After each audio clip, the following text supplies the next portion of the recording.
Hello and welcome to the first episode of the Frontrunners podcast. I'm your host, Jake Maltese, with my friend here, Matt Luca.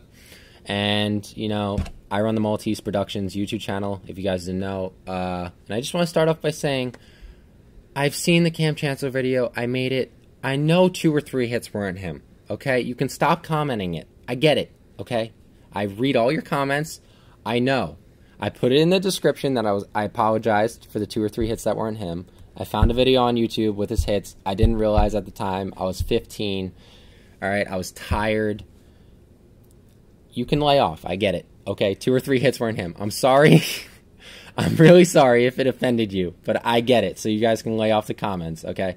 And also, I know I put a poll up of which video you guys thought was my favorite to ever make. And I'm going to give you the answer at some point in this podcast. I'm not going to tell you when, because I want you guys to stick around. But I will give you the answer at some point in this podcast. So, a little background as to why it's called the Frontrunners podcast. So, this kid always calls me a frontrunner. Because he is. Because I'm a Seahawks fan. And when did I become a Seahawks fan, Matt? Oh, I don't know. The year they won the Super Bowl. Okay, but it was before they won the Super Bowl. In December. Okay, but it's still, when's the Super Bowl played? February. Yeah, you're only giving yourself a month and a half. I didn't know they were going to win the Super Bowl that year. Okay. Well, no one knows who's going to win the Super Bowl until they win the Super Bowl. Okay, all right. So I'm going to give you a little background as to why I became a Seahawks fan.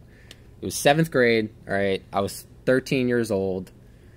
I didn't know anything about football, just zero, okay? Didn't watch it, didn't care about it, didn't know about it. So I was walking down the hallway one day in school, and I saw this kid wearing a Seahawks jersey, and I was like, that's a really cool jersey. So I asked for it for Christmas, which is before February, before the Super Bowl, just in my defense, okay?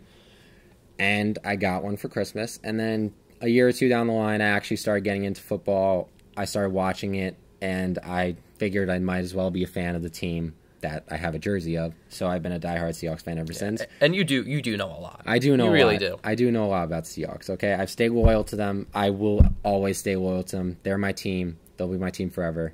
I love them. And so he's been bashing me about being a front runner, just jokingly. He knows I'm not.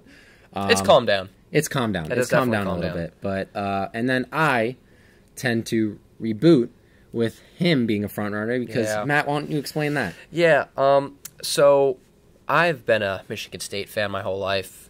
My mom went there, brother goes there. They had this basketball player. I don't really know if you've ever heard of him. Might be named Draymond Green, might not be named Draymond Green. He was drafted by what team was he drafted by? The Golden State Warriors. Yeah. Yeah, the 22-44 Golden State Warriors drafted Draymond Green with the 35th overall pick. And I was like, I got to root for this terrible team now because awful. They were 22-44. They had Steph and Clay at this time. They were 22-44. Okay. It's not like they won the NBA championship the next season. They did not. No. I will give him that.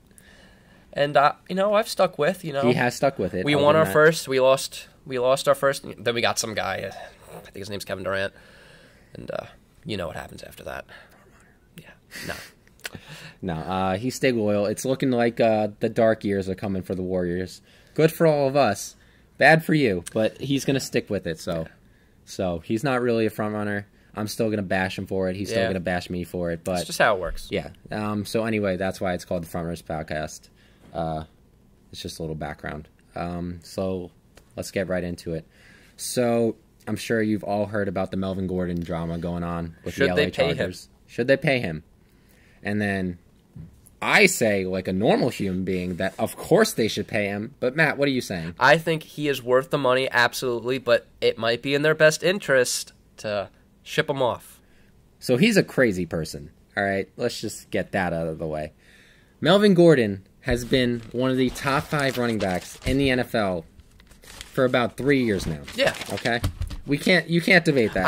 I'm not denying that. Yeah, absolutely. He's been one of the best. Let's just go through some of his stats. First of all, he's a 2-time Pro Bowler. Okay? 2017. 1,105 yards rushing, 8 touchdowns, and he did only average 3.9 yards per carry that year, okay? So maybe you're like, okay, maybe it's just the volume that he's getting. But he also had 58 receptions for 476 yards and 4 touchdowns that year. So he's a two-way player right there. Then 2018, in 12 games, because he got injured, 885 yards rushing, 10 touchdowns, 5.1 yards per carry, and receiving 490 yards receiving, 50 receptions, 4 touchdowns. It's okay, I guess. In 12 games. Yeah, that's really good. This man was on pace for like 1,500 yards. Yeah. And you don't think they should pay him? No, I really don't. Because if you look at Austin Eckler, who averaged more yards per attempt and more receiving yards per reception, how much are you really going to lose out on? You would want Austin Eckler to be your every down starting running back. No, you split carries. With Justin Jackson? I think you could. I don't know about that. You have a perennial Pro Bowler in your grasp, and you're going to let him go. I think for the Chargers, the loss of Melvin Gordon wouldn't be as big of a deal if they got someone to improve their offensive line, maybe, because their offensive line is a little slacking. It's a little lacking, yeah, in some positions, but it's not as bad as it was in 2017. No, absolutely not. Yeah, and it did improve significantly because they did get Forrest Lamp back this year, who was their, I think it was their second round pick that they lost due to injury in training camp, and so now they have a pretty good offensive line. Mm-hmm. And you saw that in the numbers. I mean, in 12 games, 885 yards. His yards per carry improved significantly. And you're saying they also don't have the room to sign him. They only have about $10 million in space after they make their final cuts. That's true. And they have to pay, in the next few years, Phillip Rivers, Melvin Ingram, Keenan Allen, and Joey Bosa. How many years does Phillip Rivers have left, though? Phillip Rivers? Depends on how long he keeps pumping out kids. Maybe a year or two. Maybe a year or two, Phillip Rivers in his prime. But he's starting to decline. You saw it a little bit. Yeah, everyone declines at about his age. Apparently not the man in New England. We're not going to say his name on the show because... God damn it. All right, anyway. But he finished the year in 2018. He didn't even finish the season, but he finished the year 8th in yards per carry. That's how good of a running back he is. I never said he was a bad running back. I just don't think that if he's going to leave anyway, yeah, you might as well just trade him. I agree with that, but I don't think they should let him go, okay? I don't think they have the space in which they could keep him. I don't think they have the cap space. Do you agree that he's an elite running back? Absolutely. Okay. So why would you not do everything in your power to keep an elite running back on your roster? Well, if you can't sign him, then you have to trade other people. I think they'd be able... I think Phillip Rivers, at this point in his career, would take less money to be able to sign Melvin Gordon. You never know. A lot of people, once they get that money, they just want more and more of it. But not everyone is going to just give up money. Like Brady gives up money because his wife makes more than him anyway. True. Very true. But when was the best years of Phillip Rivers' career? When he had LaDainian Tomlinson in the backfield. Of course. He went the farthest. Melvin Gordon is not LaDainian Tomlinson. I'm not... But he's the best running back he's had since. Can we agree on that? Absolutely. Right? Okay. So I think Phillip Rivers realizes that he's gotten the money in his career, right? He's going to be a Hall of Famer, all right? I think he would be willing to take a little less money just to sign Melvin Gordon. Because what's the best running back in the NFL making? I think it's Todd Gurley, and he's making, what, $12 million a year? Something around like that? Yeah. Something around that. Le'Veon Bell left the Pittsburgh Steelers to get more money, and he ended up only getting $8 million a year. Yeah. With the Jets. Yeah, he kind of lost that one. He lost that one. Which is, I also think that's something you're going to see is now Ezekiel Elliott might hold out. Once you start to hold out, they may lose money. Yes, absolutely. But I just don't see how you can get rid of Melvin Gordon. No. Now, I understand trading him if you can't sign him because then you're going to get the... It's like in the NBA, if a guy's going to leave anyway, might as well get the most for him. So, if he does leave, where could you see him going? I could absolutely see him in the Bucs. I could see him with the Bucs. They don't have any solid running back. Peyton Barber, he doesn't cut it. He doesn't. I could see him on the Texans. Now, because Lamar Miller... I am not a fan of Lamar Miller. No. I am not a fan of him. And here's something interesting that I have thought of. You know, the Texans, they also have a player they don't want to pay. Who don't they want to pay? Davion Clowney. That's very true. That could be an interesting swap right there. Wow, I didn't think of that. You know, the Chargers, they have Thomas Davis as an outside linebacker. He's how many years does he have? That's where Thomas Davis went? I think so. Yeah, he's on the Chargers. So he's only got a little bit left. Yeah. He's like 35 and now. that is a fair trade, in my opinion. That is a very fair trade. I could actually very well see that. That's actually that's very interesting. And I think instantly the Houston Texans are a Super Bowl contender if they get Melvin Gordon in the absolutely. backfield. I mean, when push comes to shove, Jadeveon is a great player, but I don't think they don't need him. They don't. He's not the pass rusher. He's one of the top 3 players against the run in the NFL, undoubtedly. Yeah. He's not the pass rusher they thought he was going to be coming out of South Carolina. No. Now, was he worth that number 1 overall pick? I would still argue yes. Yeah. He's not a bust. He's an elite defensive player in the NFL, absolutely. He's not giving you 15 sacks like they thought he was going to give them. I think he had like 9.5 last year. But he is a solid player. He is 100% a solid player. And Joey Bosa, Melvin Ingram, and Jadeveon Clowney, and then Jerry Tillery, who they just got in the draft. That's destructive right there. That could also make them a Super Bowl contender too. That would make that could be beneficial for both teams. Yeah, I could definitely see that, and their offense wouldn't be lacking. No, Keenan Allen, Mike Williams, and as we said, Austin Eckler, while he isn't as good, he could be just as efficient. He could. I could see because Austin Eckler isn't really he's not a every back. down running back. Justin Jackson, who did fill in for Melvin Gordon last year. He was good. Yeah, he was very solid. I'm sure a lot of you picked him up in fantasy after Melvin Gordon got injured. He was pretty solid for them. Yeah. So I could definitely see that being a destination for him. Now, one destination that I don't think a lot of people are talking about, but this could be dangerous. The Kansas City Chiefs. I could see it. Melvin Gordon goes to the Kansas City Chiefs. Watch out. But who would they trade for? That's a good... Who would the Chiefs be willing to give up? I think they'd have to give up some first-round picks. Yeah. They'd have to give up a couple first-round picks. And the Chiefs, the way they're looking, their first-round picks are going to be, what, in the late 20s? Yes, but you need to understand the situation. Like, that's better than just losing him for nothing. Oh, yeah. Absolutely. Absolutely, right? Absolutely. So I could definitely see that 100%. And that would be dangerous for the league if the Kansas City Chiefs got Melvin Gordon. Watch out, because I think do you think Melvin Gordon's better than Kareem Hunt? That's a great question. I think he is. I think he is too. I think he is. So you saw what they were doing when they had Kareem Hunt last year. Just imagine Melvin Gordon on that team with Patrick Mahomes, Tyreek Hill, who's now not going to get suspended, and Sammy Watkins and Travis Kelce. Yeah, that team's stacked. Wow.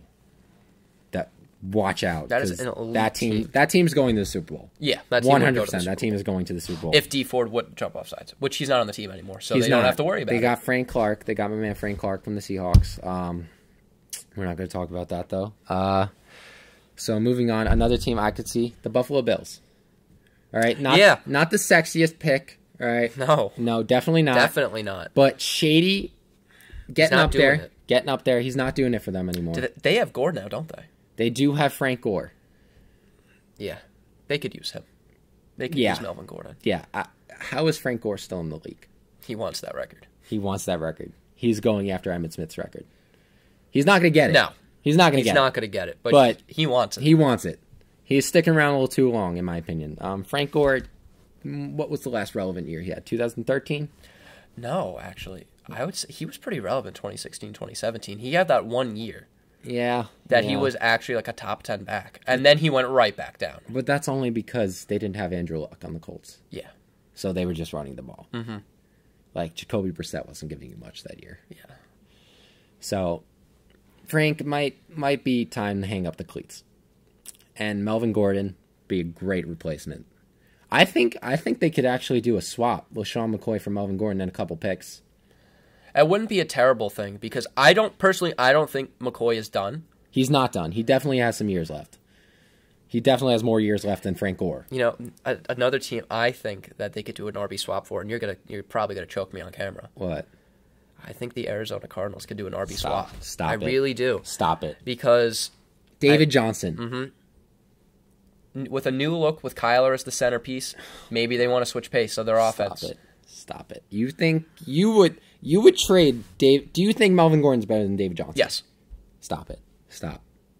You're serious. I am serious. I think he's better. No. Just no.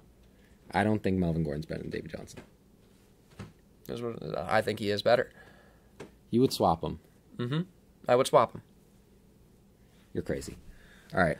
Just a little fun fact for you all. Melvin Gordon is paid 28th highest for running backs. That's ridiculous. Yeah. So the man needs the money. Yeah. Get the man the money. He is behind notable names such as Carlos Hyde, Oh. Raheem Mostert, Oh, wow. Josh Jacobs, who is a rookie. Who hasn't played it down in the NFL? No. Mike Wow. Davis. Who is Oh. Mike Davis? You don't know Mike Davis? Okay, well, I'm a Seahawks fan. I know Mike Davis. Mike Davis is solid, okay? Mike Davis is solid. Don't diss him. The Patriots' third-string running back, Rex Burkhead. Wow. That's a name right there. I think you kind of get where I'm going. I He think does I do. deserve the money. He does deserve the money, absolutely. And if the Chargers can't pay him, we just lays out some teams he could go to. Yeah. Whether that's in free agency or through trade, I think in the best interest, we both agree that it would be through trade. Yeah, and again, I don't see them paying him the money that he wants No. with the cap that they have and the players they still have to pay. Very true. Very Like, true. if I'm the Chargers, I'm paying Bosa and Keenan Allen over Melvin Gordon. I would agree with that. Yeah. I would actually agree with that. But then you have to take into account, they did just get Mike Williams. They did. So would Keenan Allen be the biggest loss? I think Keenan Allen would be a bigger loss. Okay.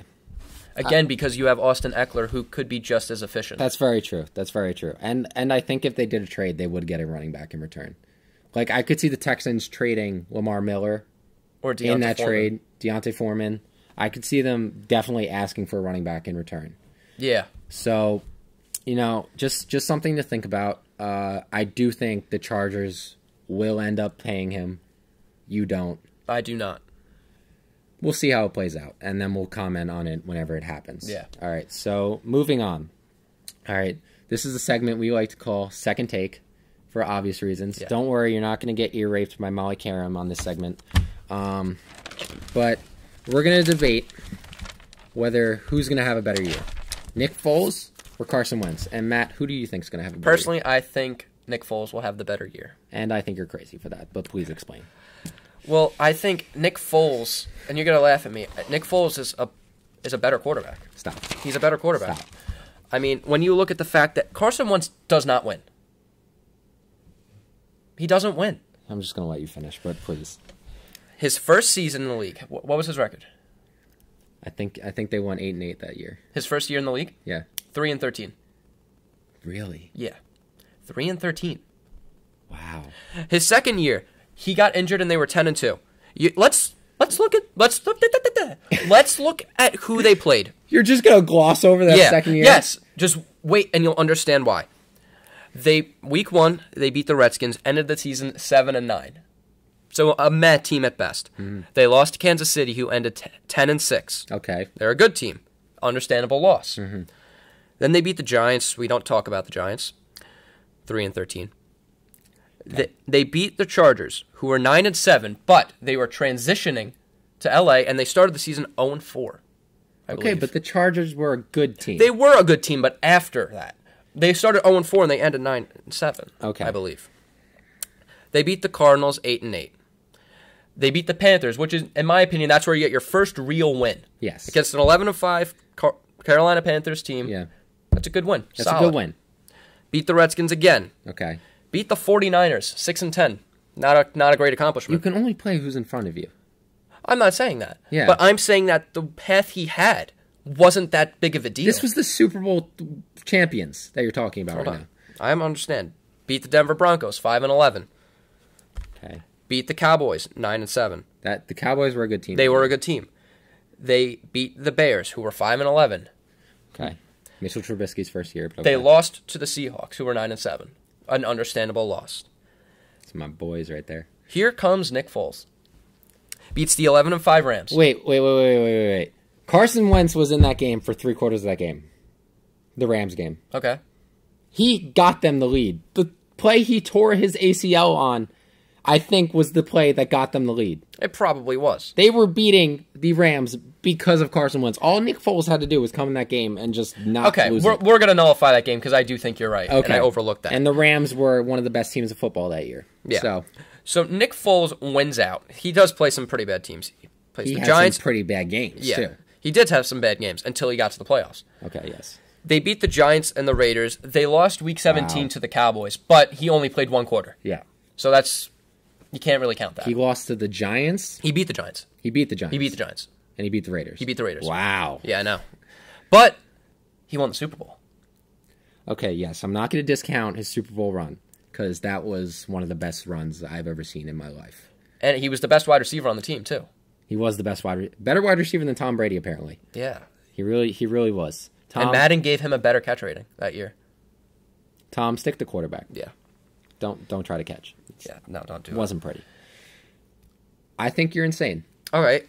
I think you're insane. Okay. There's also, this past year, Yeah. I mean, I think the Eagles started 6-7. Okay, And then he got hurt. He's coming off an ACL tear. Okay. It's pretty So well documented. then next year he's coming off another injury. So how well could he do then? Granted, it's not the same level of injury. It's not the same level of injury. He had some back problems. So they started 6-7. Okay. And then Nick Foles came in. They ended 9-7. Okay, so he won 3 games. Yeah. And then he beat the Bears. Well, he didn't really beat the Bears. Cody Parkey really beat the Bears. Yeah, that's true.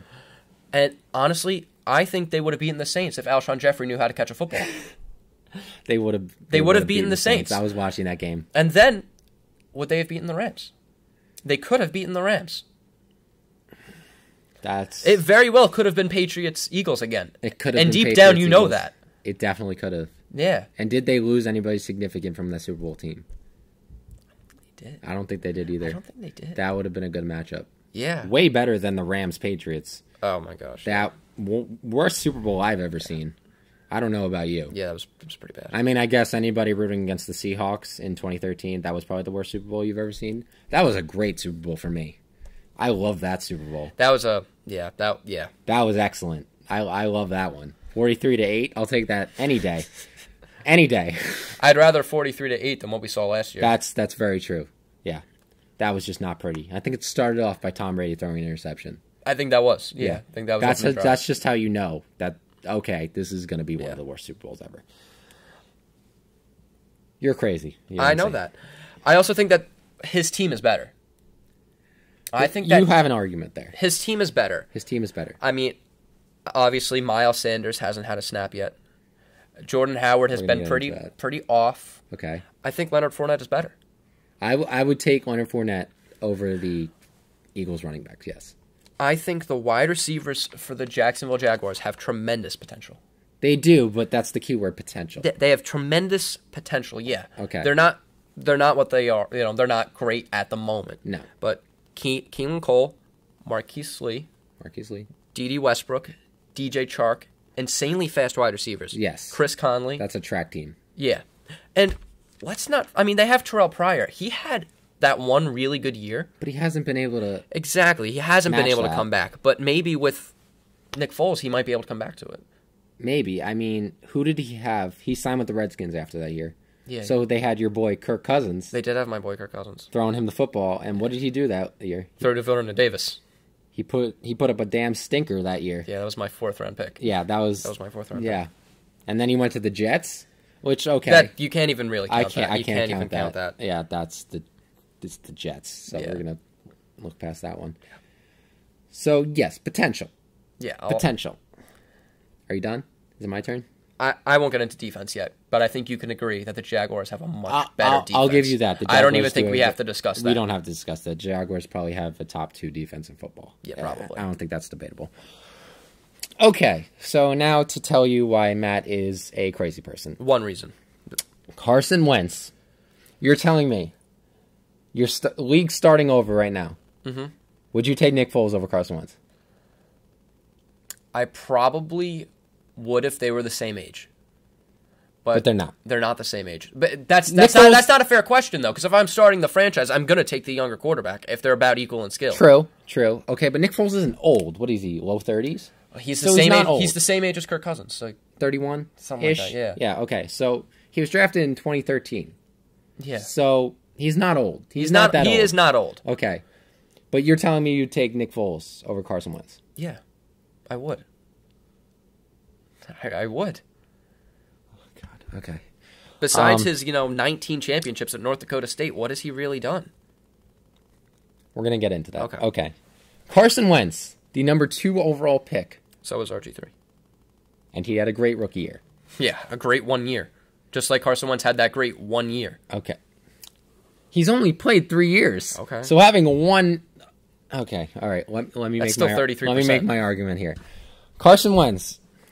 So Matthew just decided to gloss over that 2017 season. Like, oh, yeah. Okay. I didn't gloss over it. He won some games, but I did not gloss over it. I said he won some games, but they were all terrible teams. But I'll let you speak. Okay. 2017. I think we can both agree. Who was going to be the MVP that year if Carson Wentz didn't get injured? Oh, yeah, It was going to be Carson Wentz. Carson Wentz. Okay. We got that off our chest. These are his stats according to Pro Football Reference from the 2017 season. 60.2% completion percentage. Pretty good. 3,296 yards in 13 games. 33 touchdowns to 7 interceptions in 13 games. Wow. Yeah, I could do that against the Giants twice, too. Okay. He can't control who he plays. Okay? I'm going to correct myself. He did not play the second game against the Giants. Okay, so there we go. And he had a QBR of 77.2. Do you know who had a better QBR than him that year? I'm going to assume not a lot of people. No one. No one did. Carson Wentz played 13 games and had the best QBR in the league. Well, because wow, he's had a 3-game advantage. 4-game advantage. He won 11-2. 11-2. If we're going to count that Rams game, yeah. Okay, yes, because he won them that game. He won them. He went into LA and he won them that game. Okay, he even threw a touchdown on that torn ACL. You know, that's what happens, you know. Sometimes you don't feel it. Didn't I know Deshaun Watson go like 2 or 3 days without noticing that he had a torn ACL? I think so, yeah, something like that. And then Phillip Rivers even played in the playoffs on a torn ACL. But you're just going to discredit my man like that. This man was going to be discrediting him. All right. Let's just, for all the people saying out there, I don't know if they would have won the Super Bowl if Carson Wentz was their quarterback. That's crazy. No, it's not. Because the whole playoffs, they had that underdog mentality. They definitely They did. had something to prove that time. Yeah. Because they were the underdogs now. They went from the favorite to the underdog in 2 seconds.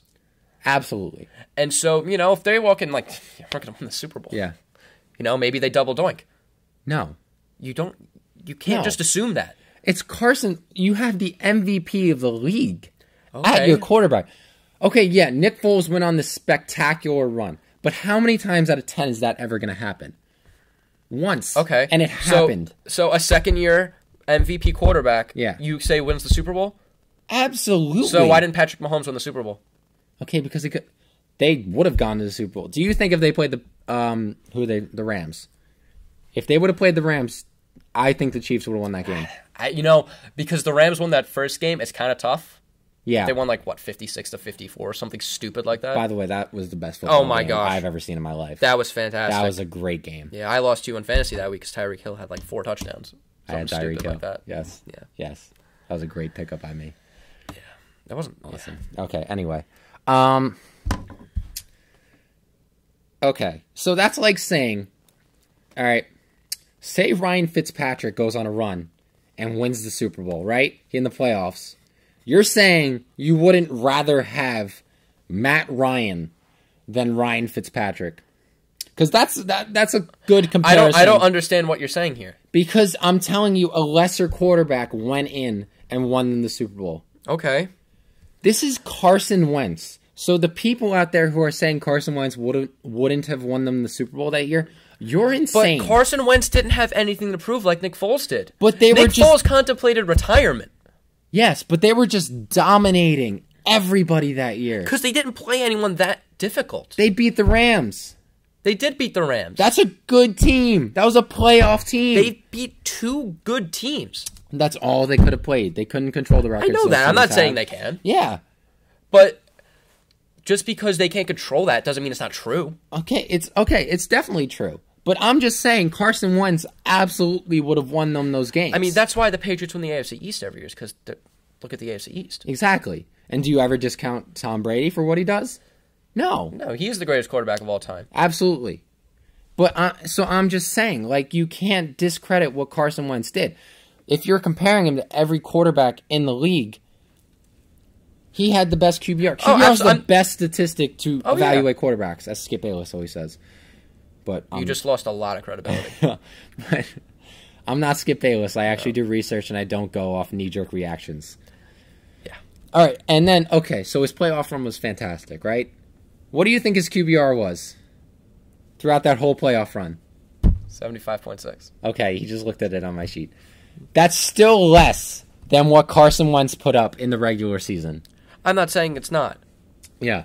But, again, you have to look at he played against the Cowboys for one quarter. I think he threw, like, something stupid. Yeah. He threw a pick and, like, but no. I'm not counting his regular season. That's his That's QBR just the playoffs. through the playoffs. Through those 3 magical games. Okay, so remind me again, what was Carson Wentz's? Carson Wentz was 77.2. So led the league. So we're only talking about a 1 to 2 point difference. Okay. We're talking a 1 to 2 point difference, which much better opponents. Yes, but that's still better quarterback play. But you have to factor in that Foles is playing better teams now. Yeah, but Foles had just as much playoff experience as Carson Wentz did. Actually, Carson Wentz has 0 playoff experience. Yeah, and what did Nick Foles go to? 1 playoff game? So that's more experience. He lost the game. Okay. Technically, Connor Cook has more playoff experience than Carson Wentz. That's weird. Okay, we're not going to. That's very weird. We're not weird. going to get into We're not going to get into Connor Cook. Oh my God, getting the Michigan State trash quarterbacks. Oh my God. Better than McSorley. And then we can agree he didn't have the best year last year, Carson Wentz. Oh no, he didn't. Okay, he had a mediocre year at best. Okay, these were his stats last year. 69.6% completion percentage. There's a 9% increase from his MVP season, would-be MVP season. Okay, that is a damn good completion percentage. Yeah. 3,074 yards. He only played 11 games. Okay, 3,074 yards, 21 touchdowns, and 7 interceptions. That's the down year for Carson Wentz. No, the down year is 3-13. Okay, but that's his rookie year, so we kind of look past that with rookie quarterbacks. Okay, unless your name is RG3, then that's the only year he ever had. Yeah, basically. He went 5-6 with those statistics. 6 and 7. I have him down as 5 and 6. So, talking about that, that's more of a team thing. Okay, could you call it a Super Bowl hangover? Could you call it maybe the team had lost a little bit of faith in Carson Wentz because of what Nick Foles did? Maybe that locker room was a little bit shaken up. Mm-hmm. Because who do we trust? Who do we trust more? Because that locker room was a little split. I can tell you that locker room was a little split. Absolutely, right? Because Nick Foles just came in, Super Bowl MVP, just won us the Super Bowl. And he's just chilling on the bench. Exactly. And then Carson Wentz, he's a Super Bowl champion, all right? He is a Super Bowl champion. You try to say, okay, he got them there, which he did. He is the equivalent of Brock Osweiler that year. Okay. Brock Osweiler got them there. All right, but he's way better than Brock Osweiler. Absolutely, he's better. But the equivalent of what happened is what Brock Osweiler did. Okay, I can agree with that. Of what Brock Osweiler did, because Peyton then just came in and just stole the thunder. Basically, yes. Yeah. Okay, yeah, I'll agree with that. But his QBR did decrease. All right, it went from a 77.2, which is astronomical. Okay, led the league, to a 64.9, which it's good. Okay. But, all right. Now, you said he didn't play any really good teams that year in 2017, right? In 2017, no. Okay. So 2018, let's just look at, who do you think the best team he played was? Probably the Vikings. I think it was the Jaguars. Best defense. The 2018 season, he played the Jacksonville Jaguars. That's a better defense than the Vikings. Yeah, the Vikings defense was horrible. Okay, so, all right. They won. They won that game, 24-18, right? He went 21 of 30 for 286 yards, 3 touchdowns to only 1 pick. He had a 70% completion percentage. And his quarterback rating was an 84.3. So I think that's a good, just to put things in perspective. That's a solid game. That's a very good game against one of the best defenses in the league. But the Jaguars' defense wasn't what it used to be last year. It was kind of funky last year. Okay, but what it used to be, that's living up to the 2017 I think Jaguars. Jalen Ramsey had a little too much fun in the offseason. He did. I think this year he's going to be really good. He's going to be a lot better this year. But that's still top 2 defense. It was the Bears and the Jags last year for best defense in the NFL. Probably. Yes, okay. So he performed that way against one of the best defenses in the league, okay? So with that, you're going to take a quarterback who's just as good, in my opinion, Yeah. and put him on that team over Blake the Goat Bortles. Okay, now we're going to get into team stuff, okay? Because I'm just talking about Individuals, okay. Okay. Now, they added Myles Sanders, Jordan Howard, J.J. Arcega-Whiteside, and Deshaun Jackson in the offseason, okay?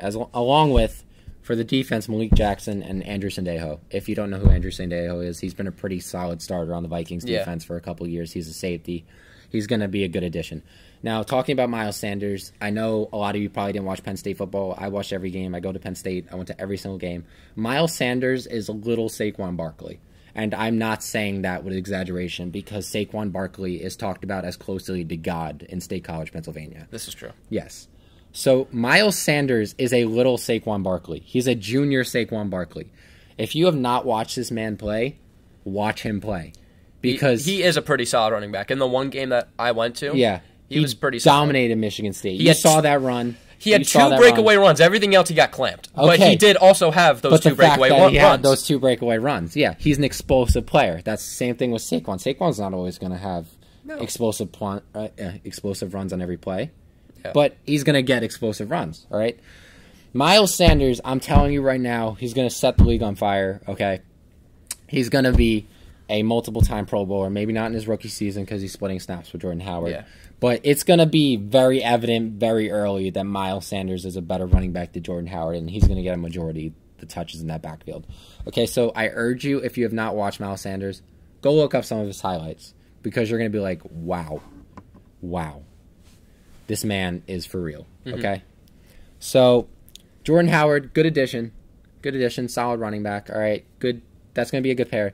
J.J. Arcega-Whiteside was a solid wide receiver at Stanford. He's going to add something to that passing game. Absolutely. Deshaun Jackson's coming back. He's okay. Maybe he lost a step, but he's still faster than 85% of the league. Yeah. Okay, so it's going to help. He's still faster than anybody on that Eagles roster. Yeah, probably. Right. So he's going to add ability to stretch the field. Malik Jackson, great addition to that defensive line. Who already has Fletcher Cox. Like, come on, that's going to be a great addition. And then Andrew Sendejo, we talked about, he's going to be a great addition to that defense. So, final arguments. Carson Wentz is anybody with eyes can see Carson Wentz has more talent than Nick Foles. Just pure talent. Yes, pure talent, I would agree with you. Okay, and he's been putting up the numbers. Okay, so I think people are sleeping on Nick Foles. I get it.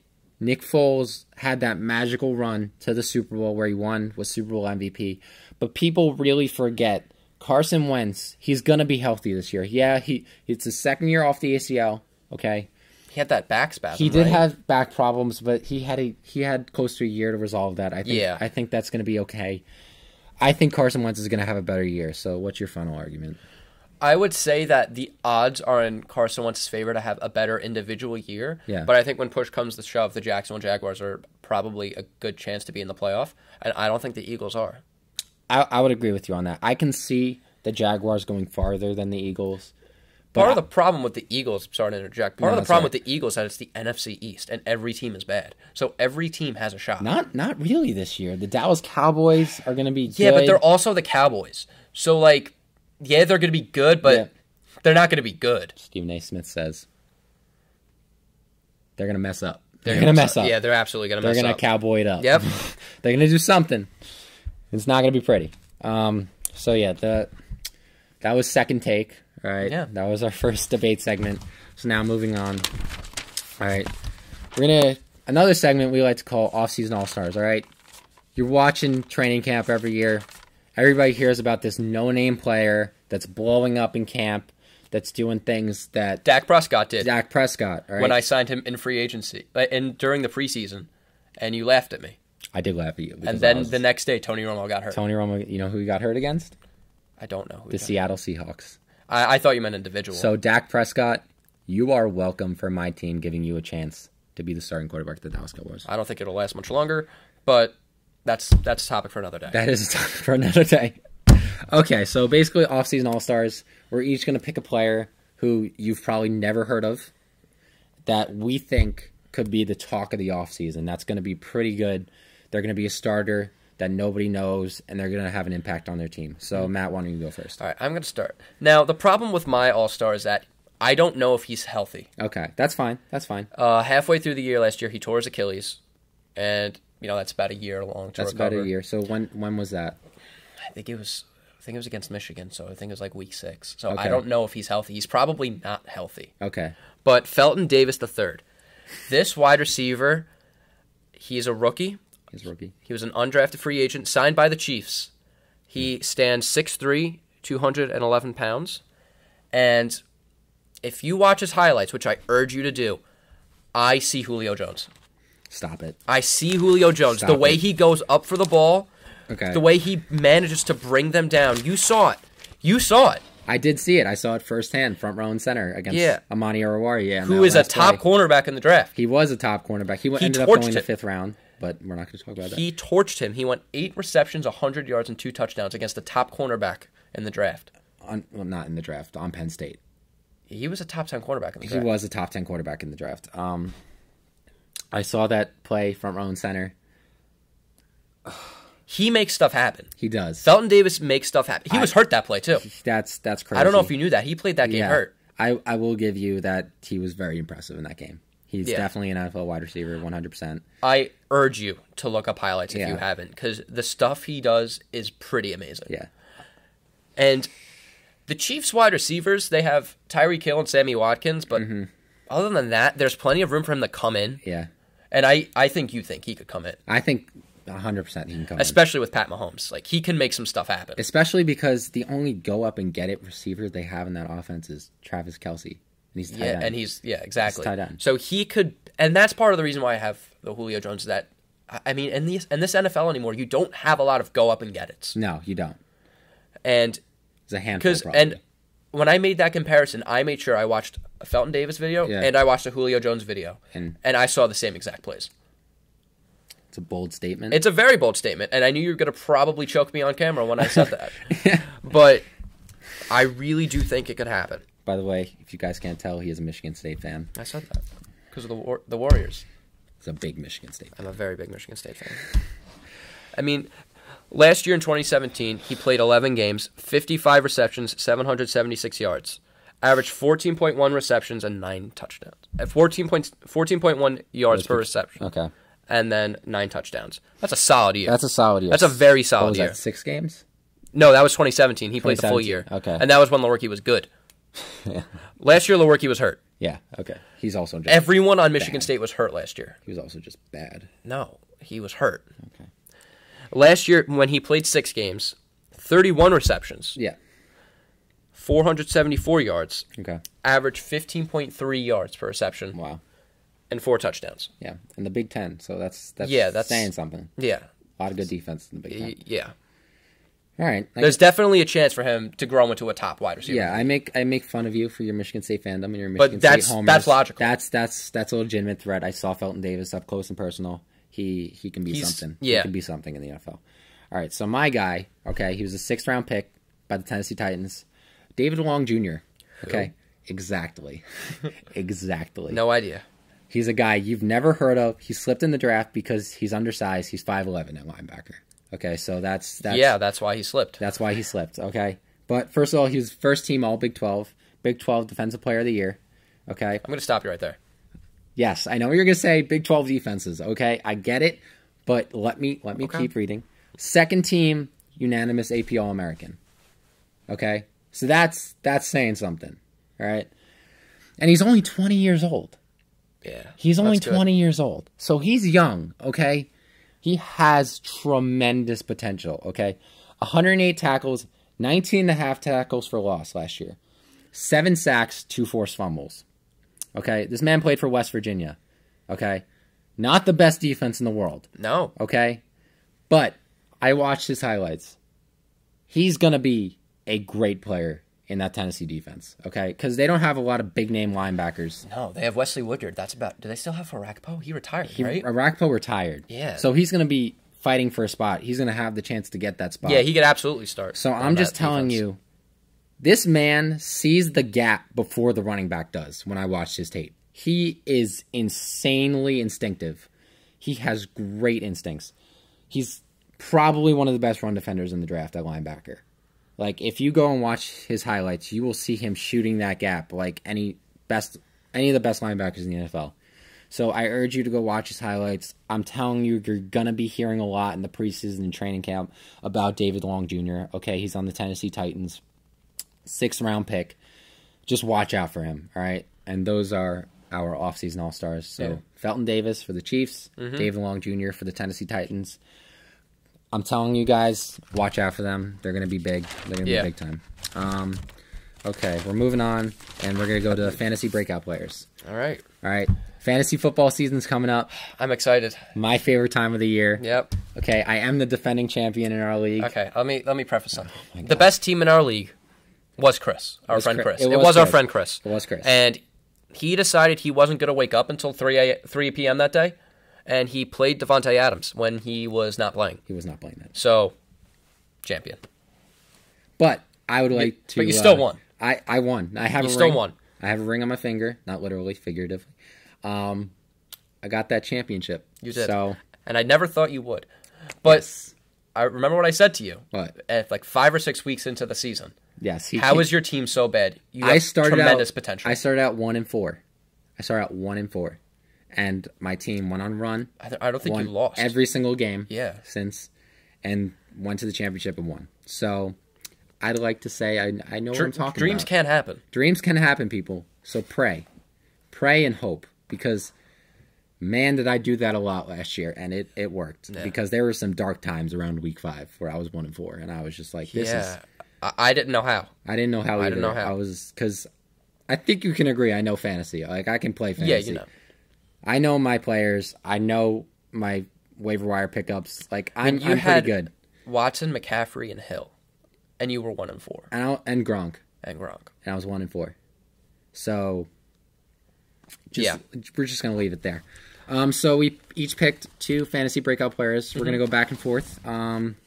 So, Matt, why don't you start us off with your first player? You see, mine is kind of a duo, though. It kind of works together. Okay. So I'm going to do both of them. I have Devonta Freeman and Tevin Coleman. Okay. Former teammates. Yeah, exactly. That's why it's a better duo. Yeah. I do have some doubts about them, though. Okay. But I'll say those first, get them out of the way. Yeah. The Falcons do running by committee. Yes. They do. And last year when Devonta was out, Ito Smith all of a sudden became a thing. Yeah. And they gave him all the red zone snaps, and they screwed over Tevin Coleman's fantasy overs. They did. That's exactly what happens to Freeman. And do you know why you know that? Because I had Freeman every single year of fantasy. Exactly. Yeah. Every single year I draft Devonta Freeman. Yes. But with Tevin Coleman gone, there isn't competition. It opens up There's that no way Ito Smith is going to compete. Yeah, it's going to look like 2016? Yeah, 2015 and 16, yeah. Yeah. It was just... That's dangerous. Yeah. And I think if you can get back to that, I mean, at that point, he was one of, if not the best running back in the NFL. Yeah, he was. Yep. Yeah, absolutely. And so if you could get him back to that level, best running back in the NFL, that's pretty much a breakout. Considering last year he played, 2 games? Yeah. 2 or 3 games? Like that, yeah. And the year before that, he was mediocre at best. Yeah.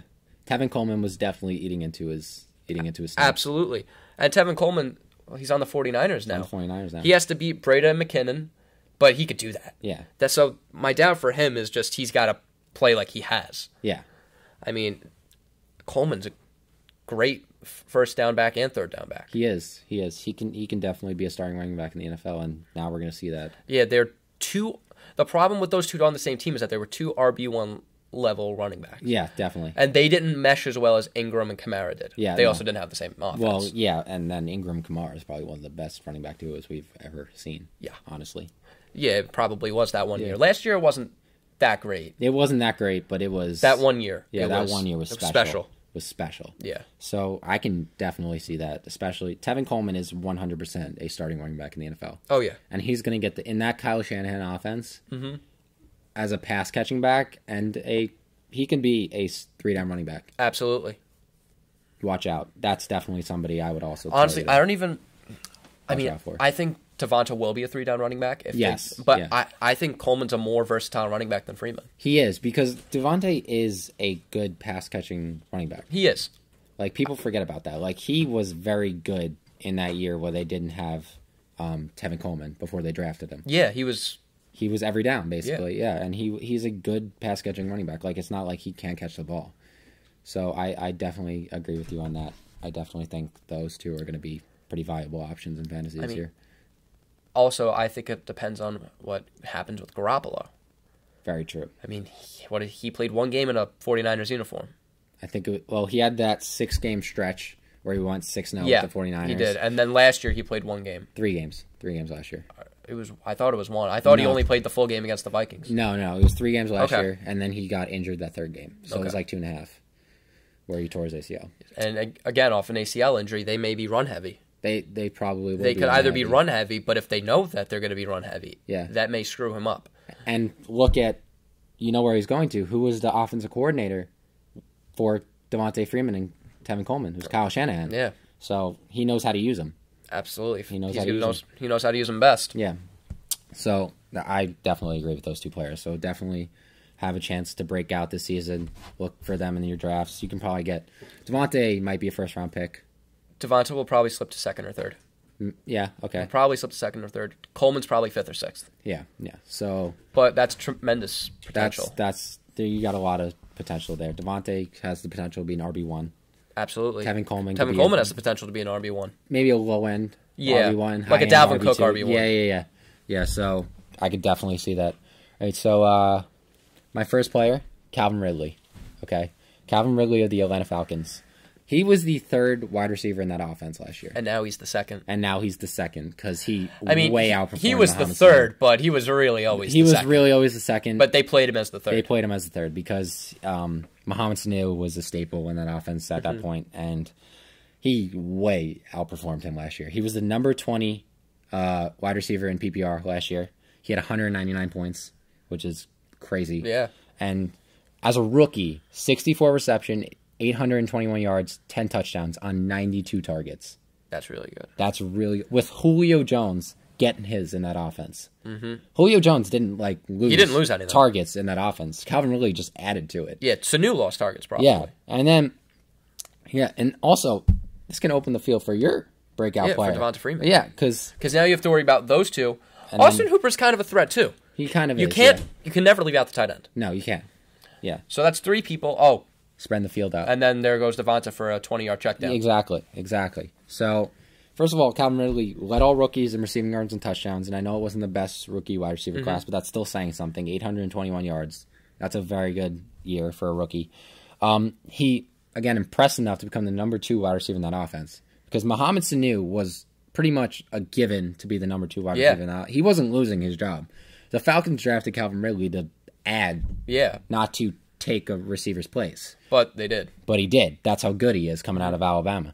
And Devontae Freeman, it's going to be a 2-way street. They're going to help each other. Yeah, Devonta Freeman, 10 yards, boom, play action over the top. Calvin Ridley. Yep. Yeah. And then we all know Julio Jones doesn't catch touchdowns. For some reason, I could never explain it to you. Julio Jones, I think he improved a little bit last year. I think he had 5 touchdowns. He just doesn't get the ball thrown at him. He doesn't, because I think teams are just... They're expecting it. That's why Odell didn't get touchdowns that 1 year with the Giants. Exactly. It was until week 10. Because really, who's the only threat in the red zone when you're the Falcons? Who's the only threat you're worried about? Julio Jones. Exactly. So I just think he's primed for 1,000-yard seasons, 821 yards, 92 targets as a rookie. He's going to get to 1,000 yards. 10 touchdowns. 10 touchdowns. Yeah, he's looking at easily 12, 13. 100%. 100%. Now, and you can't forget about the Julio Jones effect. Because that's just going to open the field up for any receiver in that offense when you have Julio Jones on the other side, okay? As well as running backs. Absolutely. So watch out for the Atlanta Falcons this year. That offense is going to be insane. So that might be a sleeper team. Yeah, the Falcons. In the NFL. Not the defense. Not the defense. I mean, they are getting Deion Jones back. The problem with the Falcons' defense last year was by week 3, everyone was hurt. That's true. They're getting a lot of people back healthy. Deion Jones and Keanu Neal.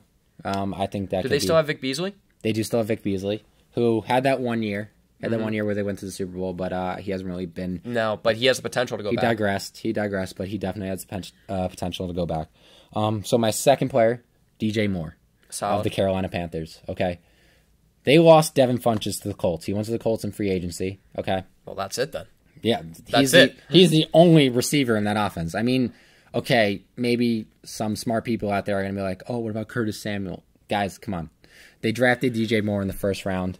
If you watched him last year, go watch his highlights. He was I picked him up waiver. Oh, 100%. Yeah. He's 55 receptions, 788 yards, only 2 touchdowns. That's more Cam, though. That is more Cam. Cam was injured last year. He wasn't his best. So you got Cam coming back healthy this year. That's going to be great for DJ Moore. He averaged 14.3 yards per reception. That's really good. That's really good. This guy is, ironically, Panther reference, he's Steve Smith Jr.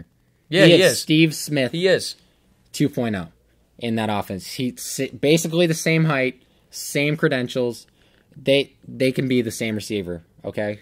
Like, watch out for DJ Moore. He finished 2018 as the number 40 receiver in PPR, 145 points. So he was solid. So that's you say that's number a wide 40. receiver 3. You say number 40, but he really didn't come in until week 8. Yeah, exactly. Yeah. So Devin Funchess goes. He's leaving 79 targets on the table. And they're not going to Greg Olsen. They're not going to Greg Olsen. They're not going to Greg Olsen. Greg Olsen fell off a cliff last year. Yeah. And so he's definitely going to be the number 1 receiver in that offense. All right, he's got to beat out Curtis Samuel. Come on. Torrey Smith, I mean, I guess is a nice piece, but he's not going to be the number 1 wide receiver in the offense. Won't. Chris Hogan, 7-Eleven always open, but 7-Eleven is always open. Yeah, but no. Like, the Patriots maxed out Chris Hogan. I don't think any other team knows how to use him like the Patriots did. Well, he was on the Bills before that. He didn't do anything. Yeah, he didn't really do anything. And then you got Jarius Wright, and nobody's worried about Jarius Wright for beating DJ Moore's targets. Yeah. So, and then you got one of the best dual threat running backs in the NFL in Christian McCaffrey. Who's all of a sudden like Superman. Oh, yeah. He's jacked. Everybody saw the meme, right? He's the Hulk. He became the Hulk. He's literally the Hulk. Yeah. Which, that may not help him. That may slow him down. I think he did it. I think the Panthers asked him to put on weight. Because he benched, 6 at the Combine? Yeah, it was pretty embarrassing. Yeah. But because they didn't really have he was not good in between the tackles. Really, no, he wasn't. As a running back. Did they have a solid, power back last year? They had C.J. Anderson, but he didn't really contribute that much. And then he went to the Rams where he did contribute. Yeah, that was a failed experiment in Carolina, but ended up working out in L.A. So Christian McCaffrey is going to open up the field for DJ Moore. Yeah, absolutely. Not to mention, nobody's going to be doubling DJ Moore. Like, what defense is going to be doubling him? None of them. Well, if he starts doing what you think he's going to do, then probably by week 7, he will start to get doubled a bit. I urge you guys to watch DJ Moore's highlights because this man could be special. He is Steve Smith 2.0. And Cam is finally healthy. All right, he's going to have his arm. He had those shoulder issues. All right, he's going to be able to get him the ball. So I'm just saying, listen, late in your draft, you're looking for a late round flyer, probably around round 10, 11. He'll be gone by then. I don't think so. I do. I really don't think so. I think you can get him deep. So just look at DJ Moore, okay? He is going to be a high-end wide receiver 2, in my opinion, okay? He's probably a wide receiver 3 right now. That's probably how people are judging him. He's probably a flex option. But I'm telling you, pick him up. All right, he's going to be great. He's going to get a majority of those targets because he had 82 targets last year, and then through 8 games. Something like that. Yeah. Yeah, and then Devin Funchess is leading all those targets on the table for him. So look for DJ Moore to have a big year. And then, so we're coming to the end of this podcast, but I just want to talk about Stephen A. Smith's list. If you guys were not watching First Take or didn't hear about this, Stephen A. Smith made a top 10 college football list. It's pretty bad. It's pretty bad going into the 2019-2020 season. It's pretty horrendous. Yeah. Yeah. Yeah. Really bad. Well, allow me to read it off. I lost some respect for Stephen A. Smith after this list came out. Yeah, I know. All right, Matt, why don't you take So, number 1, Alabama. Not too bad. Okay. So it's not starting out crazy. No. We can all understand that. And then he just hits you with that curveball. Oh, yeah. Number 2, University of Michigan. Wow. No. Wow. That's a fun one. Okay. So, let's talk about this for a little bit. Yeah, this is really the biggest one. Who did they lose, Matt? Everyone. Chase Winovich, Rashawn Gary, Devin Bush, Karan Higdon. Yeah. Pretty much their whole defense, and then their starting running back. Yeah, just about. And, okay, Michigan, blue blood program, has some good recruits coming in. Yeah, absolutely. They have good recruits coming in. How did they finish the year, Matt? Last year? Yeah. Pretty bad. How bad did they lose to Ohio State? Oh, I don't know, maybe 62-39. Wow. Wow. Number 1 defense in the country much? Yeah. Wow. That defense did. Oh, but they bounced back in their bowl game, right? Oh, of course. Against number 10 Florida. They only let up 41. Oh, great. And they only scored 15. Yeah. Wow. Great job. Great job, Jim Harbaugh. Yeah. He can never win the big game. He can't. He's never able to win the big game. I don't think it's going to happen either, but apparently Stephen A. Smith thinks so. They are projected to win the Big Ten. I don't know about that one. I don't get it. All right, let's just look at some of their games this year. They're at Penn State. That's a tough. I go to Penn State. That's a tough atmosphere. Yeah, especially in the whiteout, right? Whiteout. Yeah, no. One of the hardest atmospheres in college football. Shea Patterson hasn't really had to. I mean, he played at Ohio State, but he hasn't really had an experience like that. No, he hasn't. I'm telling you guys, the whiteout is the greatest atmosphere in college football. Do not underrate it. Do not underestimate it. He's also a little biased, but there's also a lot of truth to that statement. Yeah, there's a lot of truth there. Okay. Then they're playing Notre Dame again. We all know how that Notre Dame game went last year. Not great. Then they're home. They're home this time against Ohio State. But it's Ohio State, so they're going to lose. They're going to lose. Jim Harbaugh can't beat Ohio State, even if they do have Ryan Day at head coach. Yeah. I don't care. It's not Urban Meyer anymore. They're going to lose. They're going to lose. They're at Wisconsin. That has a potential for a loss. Yeah, Wisconsin is another good place. It is. It's another good program in the Big Ten. All right. Mm-hmm. There's potential for an upset there. And then MSU too. Yeah, I put this one down because you didn't think about it, but last year I'm pretty sure the final score of that game last year was 17-7. Okay. Lewerke was hurt. Yeah. That was the game that Felton Davis went down. Yeah. Michigan State, fun fact, went through 5 punters last year. That's crazy. All of our O-line was hurt. Yeah. All of our wide receivers were hurt. Uh-huh. We didn't have anyone. Yeah. Brian Lewerke played hurt all year. Yeah. And we had a touchdown that they overturned because of a BS ineligible man downfield call, which, these things happen. It happens. It happens in football. I mean, we still would have lost even with that one play, but it does change the game. But 17-7. Wow. Yeah. I mean, and also, for some reason, whenever it's Harbaugh versus Antonio, the away team always wins. That's weird. Yeah, we haven't beaten him at home, but we beat him away every time. That's weird. Yeah. But, that's interesting. So, Stephen A., don't know what you're smoking. Maybe you should stay off that weed you've been talking about. Yeah, Clemson number 4. Wow. I mean, I get Texas is back, but you might get suspended. Yeah, I know. YouTube might demonetize us now. Oh my God, horns down. God forbid. Yeah. Oregon at 5, like they're good, but I just want to talk about the disrespect of Clemson at 4. Yeah, man. Clemson at 4. They're your national champions. Perfect season. Yeah. National champions.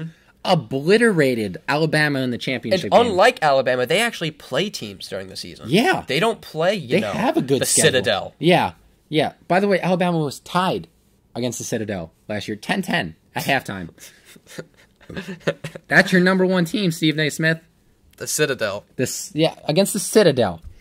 Okay, they bring back one of the best college football quarterbacks we've seen probably since Andrew Luck.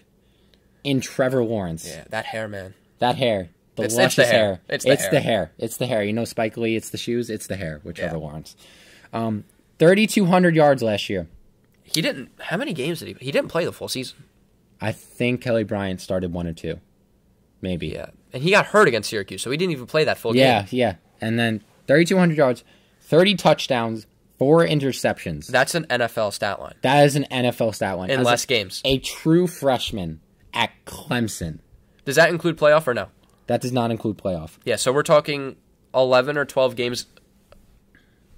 Yeah, that's crazy. NFL stat line. That is crazy. And 65.2% completion percentage. Okay, insane. Kid's good. Kid is amazing. He's going to be the number 1 overall pick in 2021. Yeah. So watch out. Yeah. So they're bringing him back. I guess that helps. I would say it does. I would say it does. Not too much. Maybe not too much, but I think he's going to boost that team a little bit.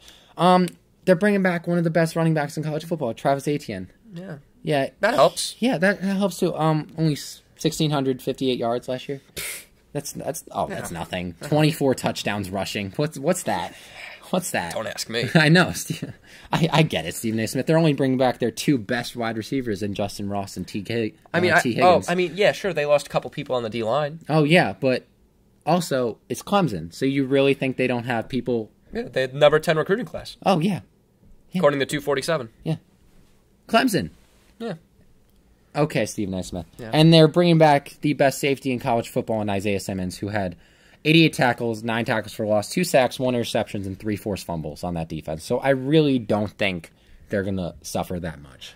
One team he doesn't have on this list, and I'm going to say this quick before we wrap it up, that I think is a sleeper team. It's really not a sleeper team, but in terms of top 10, it's LSU.